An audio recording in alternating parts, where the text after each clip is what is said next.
And they're away for this Earthlight Group 3 Darley Stakes. And Real Gain sharply into stride towards the far side. On the near side is Radobarg, red-jacketed Spirit Dancer, close up with Maximilian Caesar in the yellow colours. On the far side in the stripes, Knight, followed closely by Sabuska over there. Radobarg, Spirit Dancer towards this near side from the grey Highland Avenue, Silver Sword and Padishak as they race past the 7 furlong marker. So Real Gain out in the centre, tracked by Knight on the far side, Maximilian Caesar and Sabuska. Down the near side is Radobarg from Spirit Dancer, Highland Avenue just on their heels from Silver Sword, and Padishak just the back marker in this group of 5 on the near side, the stand side.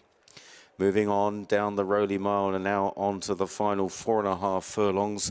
And on the right, it's still Radobarg and Spirit Dancer disputing it from Highland Avenue, chased by Padishak and Silver Sword. And on the left, it's Real Gain. Further left is Knight, Maximilian Caesar, Every Chance and Sabuska. And it looks an open race as they head on now inside the final 3 furlongs. And soon they'll be passing the bushes.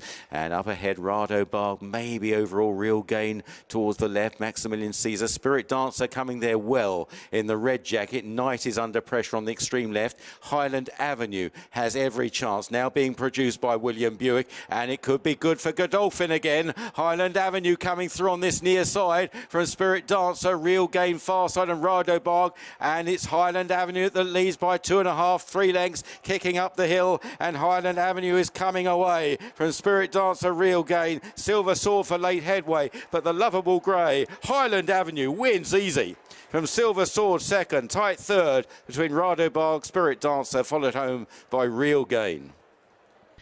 Highland Avenue wins the Darley Stakes at 11-4 for William Buick, Charlie Appleby and Godolphin. Second, Silver Sword at 22-1. Third, Radobarg at 7-1. Well, what a wonderful sight to see this gorgeous grey son of Dabawi back in the winner's enclosure. It's been a long time since this horse has got his head in front. He's had his issues, but Charlie Appleby has persevered and got him back to his very best. And you can see the delight from William Buick afterwards when pulling him up, how much it means that they've got this horse back to his very best. He was able to take command of this. He had his soft ground in his favour, and he pulls away strikingly by 4 lengths.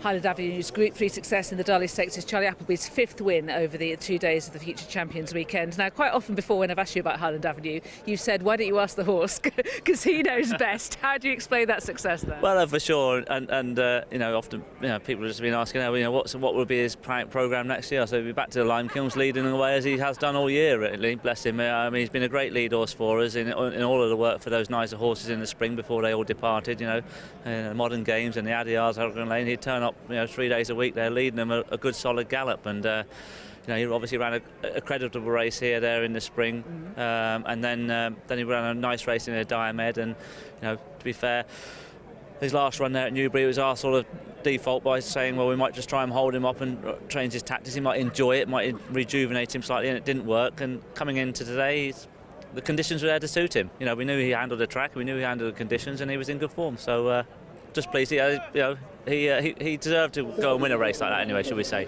He can be very impressive when all the moons align. Oh, for sure. As like William said, I mean, God, he said he's full of enthusiasm out there today. He said from the 2, he's dragging me into the 2 bowl and was just never in doubt of putting the race to bed. So, he's got the engine. He's bred to be a good horse, mind you. That is definitely true. So what are you going to do now?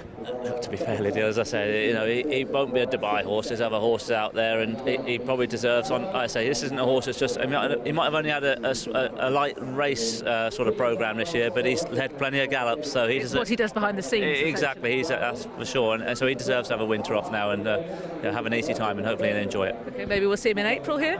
With a bit of luck, yeah. Okay, many congratulations. Well Thanks, done. Lydia. Thank you. The Godolphin Flying Start Nursery came next. 7 furlongs was the trip.